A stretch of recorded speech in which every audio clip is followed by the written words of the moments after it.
This video will show you how to create a profile picture with ChatGPT. Start a new chat, and then enter a prompt of a profile picture that you want, like I am doing now. After hitting enter, wait until the picture is generated. This might take a little bit.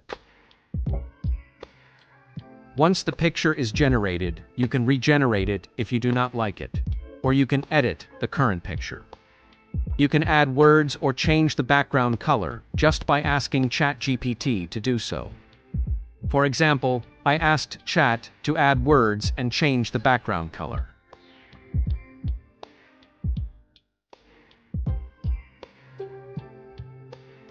Once you are satisfied, hit the share button and then download it.